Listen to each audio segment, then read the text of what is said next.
participan. Voy a pasarles inicialmente un videíto corto, eh, donde vamos a ver imágenes de Bogotá en el año 70 y de Buenos Aires en el año 69. Yo les pido que presten atención a las personas que aparecen en el video, porque es un público masivo. Me interesa que particularmente, no tanto la música que hay de fondo, sino que presten atención a los personajes que aparecen en estas imágenes, que ya tienen más de 50 años, ¿no? Bueno, comparto pantalla con ustedes y vemos este breve clip. Los primeros pasajes, como les decía, van a ser relativos a Bogotá 1970.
Estoy muy solo y triste acá en este mundo abandonado. Tengo una idea, es la de irme al lugar que yo más quiera. Me falta algo para ir, pues caminando yo no puedo. Construiré una balsa y me iré a naufragar.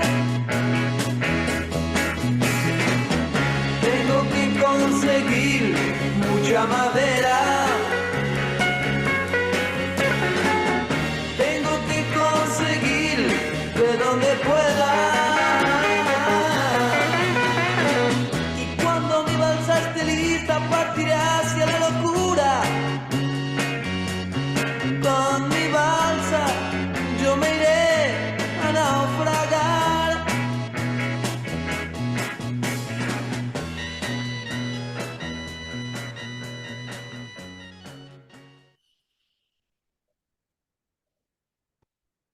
Bien, hasta aquí las imágenes de Bogotá 1970 y Buenos Aires 1969. La promesa para hoy era comenzar con el capítulo 5 de Conversaciones, que atañe a la pubertad. Y con relación a eso, yo quisiera hacer una introducción que no sigue punto por punto el capítulo. Quería decirles que hace unos años escuché en una entrevista de la televisión americana a un psicólogo de esas latitudes, llamado Robert Epstein, que es también periodista, ¿no? Alguien, por lo que yo pude escuchar o averiguar, no tiene nada que ver con el psicoanálisis.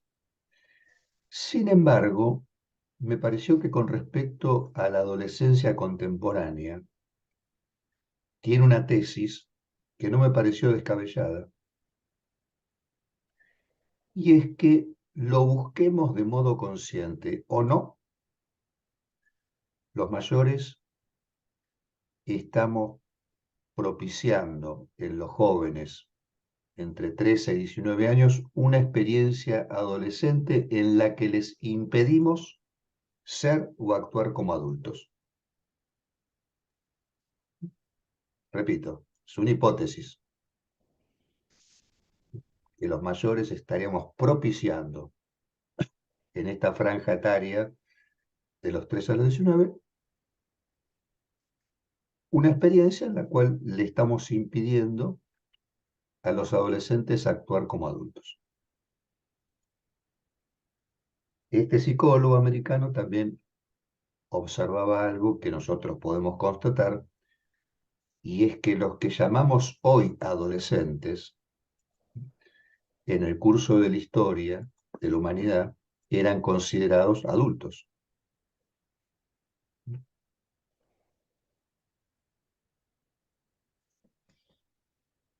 De hecho, tenemos, por ejemplo, en la época de la Revolución Francesa, algún capitán de barco de 16 años, ¿no? De una fragata. Eh, en ese otro momento de la historia, donde los adolescentes ya eran, lo que consideramos hoy adolescentes, eran considerados adultos, era más habitual que los adultos fueran tomados como modelos,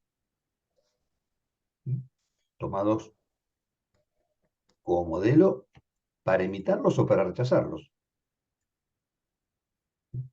Acá tengan en cuenta que nos manejamos con una dialéctica, en la cual ustedes se encontrarán con que alguien puede decirles, no me quiero parecer, supongamos una mujer que dice, no me quiero parecer en nada a mi mamá. Lo último que querría es ser como ella. Yo lo he escuchado muchas veces en el consultorio eso. Y usted decirle, ah, entonces su mamá para usted es una guía muy importante en su vida. Digo, porque obviamente si yo no quiero ser como ella me sirve como referente de todo lo que no quiero ser. Sigue funcionando como referente. Bien, sigo con lo que escuché de este psicólogo americano. Esto de que los adultos tienden más bien a aislar a los adolescentes de la vida adulta, y a promover o a consentir una convivencia entre los adolescentes mismos, aceptando que tienen una cultura que les es propia, ¿no? Y que una cultura en la cual los adolescentes se toman unos a otros, entre ellos mismos, como modelo. Digamos, culturas adolescentes que, bueno, están sujetas a quizás cuestiones de la época, hoy, por supuesto, muy vinculadas con los auges de las redes sociales. Les cuento una anécdota personal.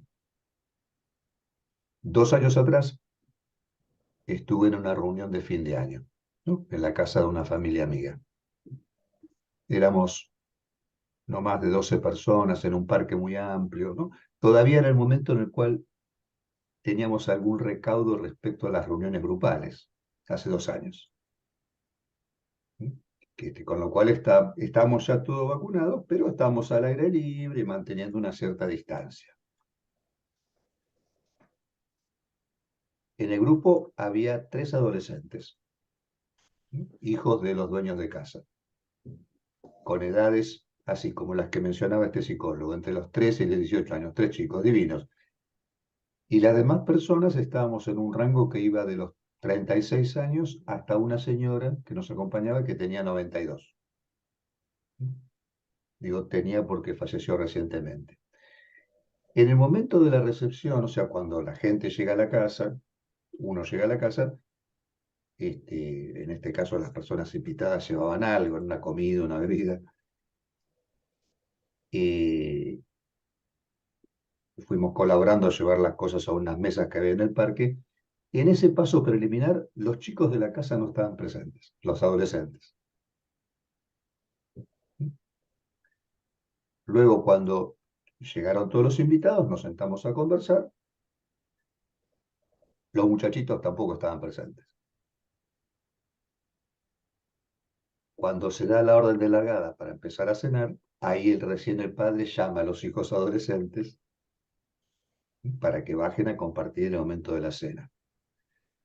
Los chicos, según yo presumí, y luego me lo confirmaron, ¿dónde estaban? Estaban en sus cuartos con sus respectivos dispositivos. Durante la cena, salvo para responder las preguntas que nosotros los mayores les hacíamos, esas preguntas vieron que los mayores hacemos a los chicos, ¿y cómo terminaste el colegio este año? ¿No? Y qué sé yo, ¿y cómo te fue en la costa, en esa invitación que recibiste? Y ahora que terminaste el secundario, ¿qué vas a hacer? Esas cosas aburridas que nosotros preguntamos, ¿no? A los chicos. Salvo para responder esas preguntas que las respondían en frases que no superaban 5 o 6 palabras, ninguno de los 3 chicos habló por propia iniciativa o nos preguntó algo a los mayores que estábamos allí. Terminaron de comer los chicos y volvieron cada uno a sus cuartos. Imagino yo que a seguir con su actividad con los dispositivos, con los cuales supongo que estarían jugando o comunicándose con otros adolescentes. Por lo que presentí que en ese mismo momento, esta misma escena que yo estaba presenciando se repetiría en otras casas, en otras cenas familiares. Entonces, en ese momento nos quedamos los mayores allí, en la mesa yo atiné a decir en voz alta, dije, evidentemente hoy en día a los chicos no les resulta muy interesante quedarse con nosotros en la mesa conversando o escuchando lo que nosotros conversamos. Todo el mundo asintió como si yo hubiera dicho una verdad de perogrullo, y como se tratara algo de sentido común, que hubieran estado con nosotros el mínimo tiempo imprescindible para comer y luego rajar.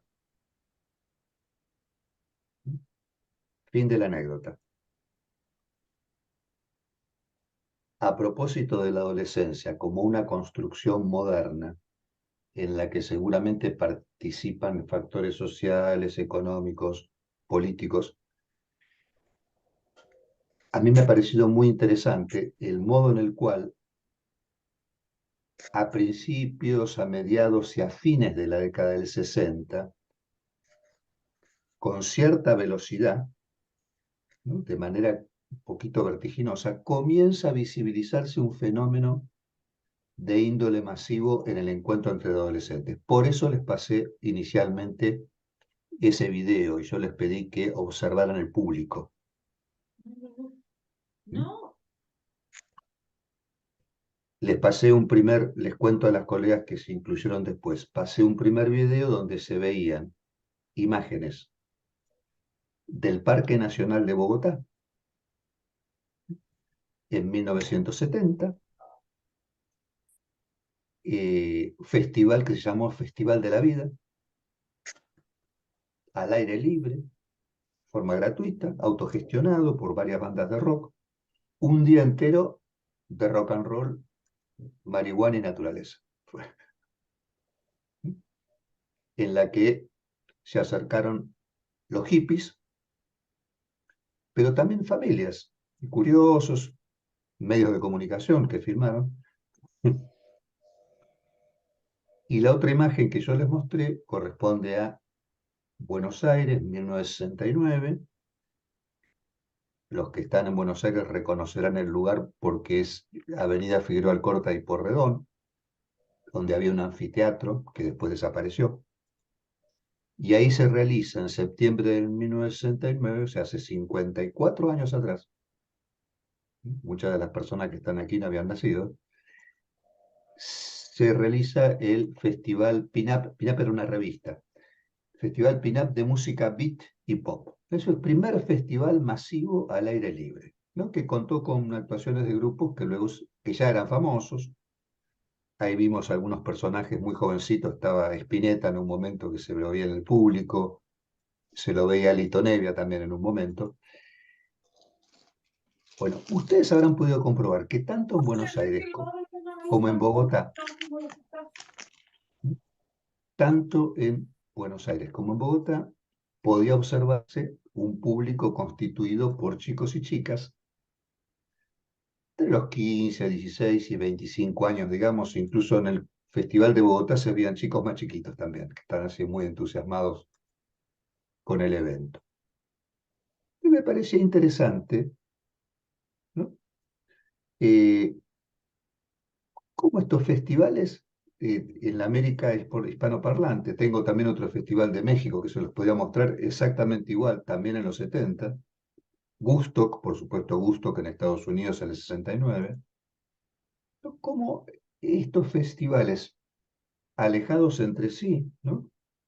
Pero desarrollados en un mismo momento de la historia, congregando un público, un mundo juvenil a una escala muy novedosa. Ustedes me podrán decir, bueno, también están los Beatles, ¿no? Con los principios del principio de los años 60, o podría estar antes Elvis Presley también concitando una convocatoria. Pero los Beatles y Elvis Presley en lugares puntuales. Acá estamos diciendo que eso se expande y con grupos locales en cada país se hace una convocatoria donde asistimos a esta masividad juvenil. De repente aparecen en escena sorprendiendo a los mayores de esa época, ¿no? Produjo, les cuento, produjo una gran sorpresa esa aparición masiva de los jóvenes autoconvocándose. Entonces, la aparición de este mundo juvenil, ¿no? Que sea gente nacida en la posguerra, ¿no? Porque eran muchachos, yo les decía, de 25 años, bueno, gente nacida después del 45. Esta aparición del mundo juvenil me parecía interesante mostrársela bajo esta forma simpática, anecdótica, para abordar esta primera cuestión que es: la adolescencia es una construcción moderna, en la que, como dijéramos antes, se conjugan discursos políticos, sociales, económicos, ¿no? Culturales. Sobre todo comienza en los países que luego de la Segunda Guerra Mundial conocen un progreso vertiginoso, porque saben que Europa se reconstruyó este, de manera muy veloz después de la Segunda Guerra Mundial, ¿no? Y mientras progresaba la década del 60, comienzan estas generaciones eh, a plantear tensiones, ciertas tensiones sociales, ¿no? Donde se empiezan a considerar cuestiones relativas a la sexualidad, al amor libre, a los derechos individuales y colectivos. Se empieza a cuestionar la forma tradicional de la autoridad, a experimentar con sustancias psicoactivas también. Eh, Acá hay otro fenómeno interesante que también tiene como protagonista a este universo juvenil, y es lo que se dio en llamar la contracultura de la década del 60. De la contracultura, un movimiento antisistema, ¿no?, desarrollado primeramente en Estados Unidos y en el Reino Unido, primeros años de los 60, mediados de los 70, ya llega a la mayor parte del mundo occidental ese movimiento antisistema, contracultural, al cual hay que tomar con cierto cuidado, ¿no? Porque se puede decir, qué vanguardismo, qué progresismo, incluso en las imágenes que ustedes habrán visto, ¿no? Me llama la atención a mí, uno ve esas imágenes y son modernas en algún punto, se ve a los chicos y a las chicas en algo que podría ser de hoy, con cierta modernidad, ¿no? Digamos, no es una imagen que la imagen de los chicos y las chicas que avejentó, ¿no? No. Yo le decía, este movimiento contracultural, antisistema, que aparece en los años 60, bueno, hay que tomarlo con pinzas también, ¿no? Uno puede decir, qué vanguardismo, qué progresismo. El psicoanálisis nos ha enseñado a desconfiar, ¿no?, del romanticismo y del idealismo, ¿no?, propuesto por ciertos movimientos que a primera vista pueden parecer muy vanguardistas y progresistas, ¿no?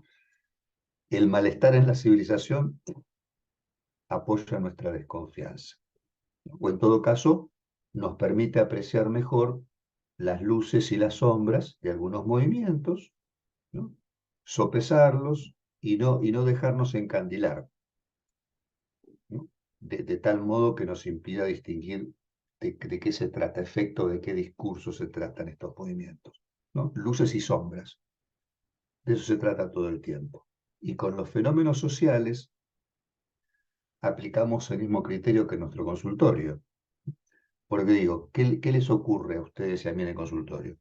Y proponemos que nuestros pacientes tomen la palabra o jueguen, si son criaturas, y lo que inicialmente escuchamos o se pone en juego se presenta como significación, algo en el campo del sentido. ¿Qué pasa con esas significaciones y esos sentidos que aportan nuestros pacientes? Esas significaciones nos cautivan, nos atraviesan, nos impregnan. Y es parte de la tarea nuestra en la práctica clínica llegar a desprendernos de esas significaciones lo suficiente para aislar allí la estructura que sostiene esa significación, las articulaciones que están ahí proponiendo ese sentido. Con lo cual, se nos propone ahí guiar la interpretación, guiar la intervención con algo que va más allá del sentido. Para esto, para que estemos convencidos de que operando así va a ser eficaz, digo, operando más allá del sentido, es necesaria una disciplina que se adquiere, eh, y que eventualmente se supervisa, porque muchas veces es necesario que alguien le recuerde al profesional que está escuchando que no se deje deleitar por el esplendor del sentido. Bueno, esta digresión venía a cuento porque lo mismo se puede pensar de la contracultura de los 60, ¿no?, que venía a plantear una interpelación de las viejas estructuras, ¿no? Por ejemplo, el Mayo francés en el 68, ¿no?, que también fue una protesta espontánea iniciada por grupos estudiantiles contrarios a la sociedad de consumo, al capitalismo, al imperialismo, ¿no?, al autoritarismo, y que proponía, bueno, como una novedad, ¿no? A este movimiento estudiantil después se le unen grupos de obreros, sindicatos, ¿no?, el Partido Comunista. Interesante porque yo les decía, el psicoanálisis propone una cierta desconfianza en estos movimientos que proponen como, bueno, algo así como rompamos todo, ¿no? Propone una desconfianza al psicoanálisis. De hecho, Lacan, Jacques Lacan, psicoanalista francés, en plena efervescencia del Mayo francés aún, se encuentra frente a una protesta estudiantil cuando está entrando a dar su seminario. Esa protesta estudiantil lo interpela y él le dice a los estudiantes, bueno, si ustedes quieren nos seguimos reuniendo así, en la escalinata de la facultad, y conversamos. Ahora, yo les diría que la aspiración revolucionaria de ustedes no tiene otro destino que es el discurso del amo. ¿Sí? Ustedes como revolucionarios, al único que aspiran es a un amo. Lo tendrán, le dijo. Entonces, en un momento en el cual había que animarse a decir eso, ¿no? Y que no lo linchen. Y bueno, hice hincapié en este momento en particular, que puede definirse a partir de mediados de los 60, porque les decía, ahí comienza un universo juvenil con características propias a una escala masiva como antes nunca se había conocido. Y se empieza a constatar como una suerte de prolongación de la adolescencia. La adolescencia se extiende.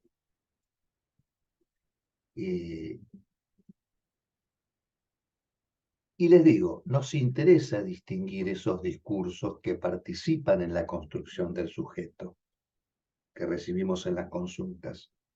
Porque yo les podría decir, ¿nos importa la historia? Sí. Sí. Yo les diría, les recomiendo leer a Philippe Ariès, que habla del niño y la familia en el antiguo régimen, y ahí darnos cuenta que el niño en el siglo XVIII no era considerado como se considera ahora. No había un sentimiento respecto de la niñez, no había un sentimiento tierno. La conformación de la familia era distinta, no es la que conocemos ahora, una familia ampliada, donde estaban mamá, papá, los abuelos, los tíos, los primos, los vecinos, los perros. Bueno, entonces nos interesa la historia porque justamente nos permite esclarecer cómo ciertos discursos de la época van generando lazos sociales distintos. Pero la historia no nos alcanza. La historia no nos alcanza para entender los fenómenos que aparecen en la labor nuestra, que son fenómenos que tienen que ver más bien con lo estructural, no con lo histórico. Lo histórico hay que tenerlo en cuenta, por supuesto, y estar atento al horizonte de la época que nos toca vivir, sin ninguna duda, imprescindible. Pero darnos cuenta que con la historia no alcanza, porque de repente nos encontramos en el consultorio con la repetición, que eso contraría la historia, con las inversiones, ¿no? Con los fenómenos que se invierten, con la reacción terapéutica negativa, ¿no? Con la formación en lo contrario, con ciertos fenómenos que solo la estructura y no la historia esclarecen. Por eso yo decía, fatiguemos esta disciplina respecto a la estructura. Es imprescindible. Por supuesto que yo le decía, importa, y por eso me interesaba hacer hoy esta introducción, de cómo ciertos discursos van generando fenómenos distintos, en este caso relativos a la adolescencia. Aparece un discurso distinto en los 60 y aparece este mundo juvenil y la adolescencia se prolonga, sobre todo en los centros urbanos, sobre todo en los centros, en los grandes centros urbanos, ¿no? Porque en las zonas rurales, y en esas décadas, e incluso también en la actualidad, podemos observar otros fenómenos, ¿no? Porque quizás en las zonas rurales los jóvenes, las jóvenes, ni bien dejan la infancia o incluso en la infancia misma, están captadas para el mundo del trabajo. Lo cual supone un ingreso más inmediato en la comunidad de los adultos. Yo podría decirles también, personalmente, haciendo pie en mi historia. Yo vivía en un lugar rural, años 50 y 60. Yo terminaba el colegio primario a los 10 años y en el verano trabajaba, pero no porque me lo pidieran, porque me interesaba imitar a los adultos.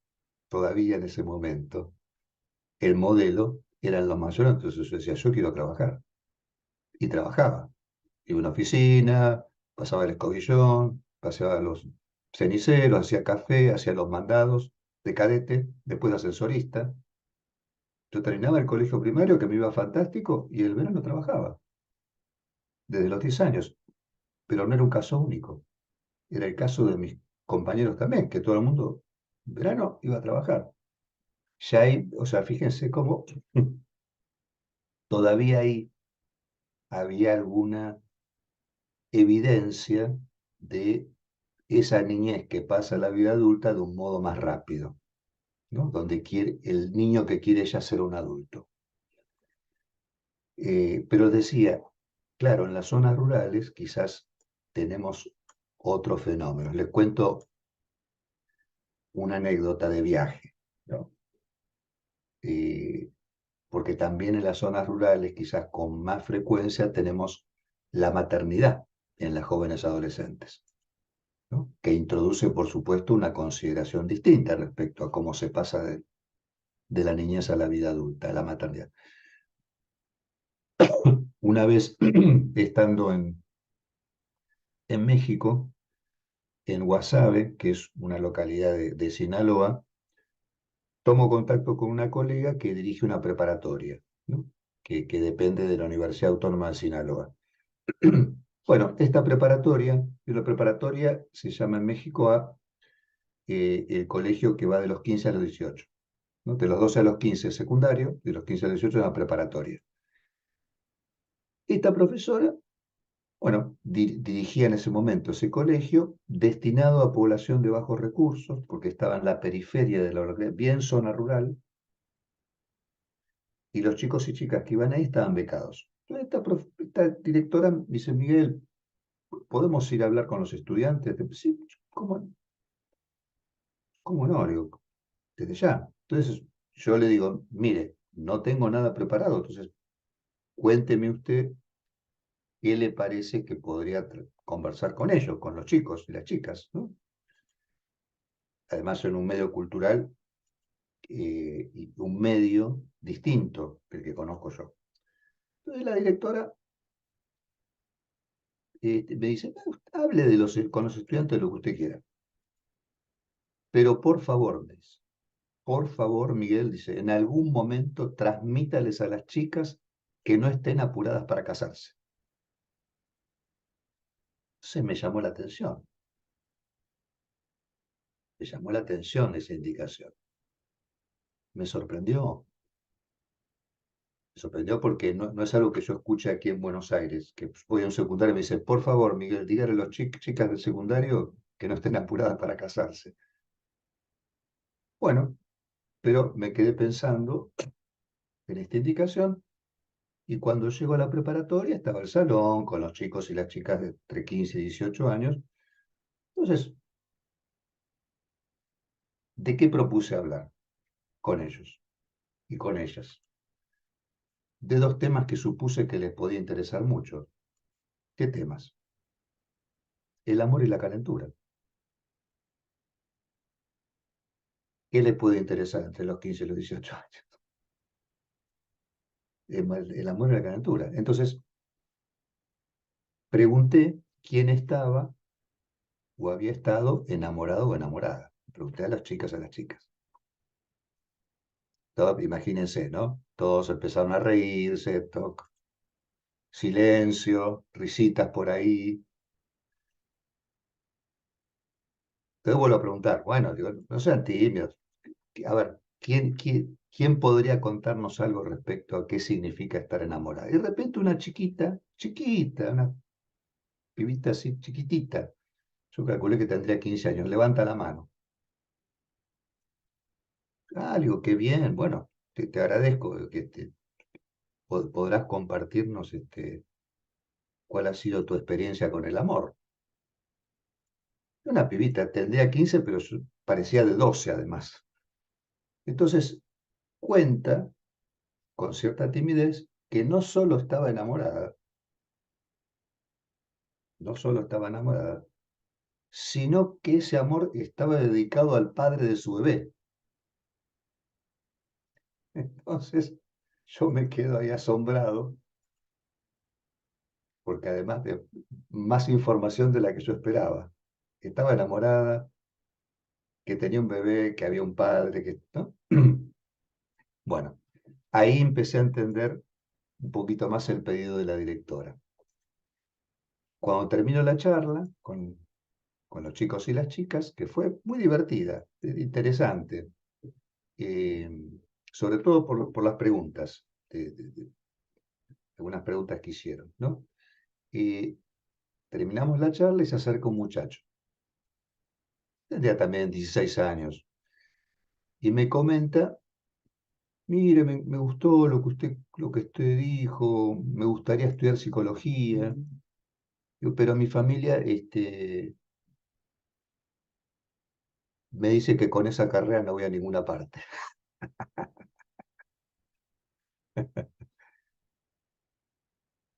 Lo cual no dejaba de ser paradójico, porque bueno, yo estaba ahí a 10.000 kilómetros de mi origen, sé que a algún lugar había llevado la psicología, el chico había pescado eso. Este tipo llegó a algún lugar, por lo menos hasta acá llegó, siendo psicólogo. Bueno, entonces, en función de esa sugerencia familiar, había decidido anotarse en administración de empresas, ¿no? Entonces yo digo, bueno, podés hacer una prueba, digo, comenzar con la carrera que tu familia quiere que comiences, y si después no estás convencido y comprobás que no funciona, te cambias a psicología. Y entonces yo, muy suelto de cuerpo, haciéndome el canchero, le digo, total, le digo, mira, elegir una carrera es como casarse por primera vez, ¿no? Hasta que uno no está casado no sabe bien de qué se trata lo que está haciendo. Y después cuando ya se casó es demasiado tarde. Entonces me mira el muchacho y me dice, yo ya estoy casado. Otra sorpresa, ¿no? Y ratificación de lo fundado del pedido de la directora. Bueno, eh, como verán, hoy hicimos una introducción relativa a cómo los discursos van ubicando un fenómeno de la adolescencia, de acuerdo al contexto socioeconómico, cultural, político, algo que atañe a ciertas transformaciones de la época. Lo que nos queda pendiente, y vamos a empezar a transitar en septiembre, es que independientemente de la construcción vinculada a estos contextos de los discursos, hay algo que es el pasaje de la niñez a la pubertad, que no importa el momento de la historia, no importa el contexto, es estructural ese pasaje, no importa la época. Ese pasaje tiene una connotación estructural más allá de lo que después el contexto, el discurso ubique eso, ¿no? Como fenómeno. Digo, hay un paso que nos consta que es de la niñez a la vida adulta y eso es estructural. Sobre eso vamos a empezar a ocuparnos a partir de septiembre con este capítulo de pubertad. Pero bueno, ahora si les parece hacemos una breve pausa, 5 minutos, para después entregarnos, si les parece, un poquito a lo que ustedes quieran comentar, lo que se les haya ocurrido, si quieren transmitir alguna pregunta, previo a escuchar a Jimena, que justamente hoy nos va a hablar también de la adolescencia a partir de una viñeta clínica. Entonces hacemos una pausa y yo detengo la grabación por si aparece alguna ocurrencia clínica de ustedes, ¿sí? Para no dejar registro de eso. Muchas gracias.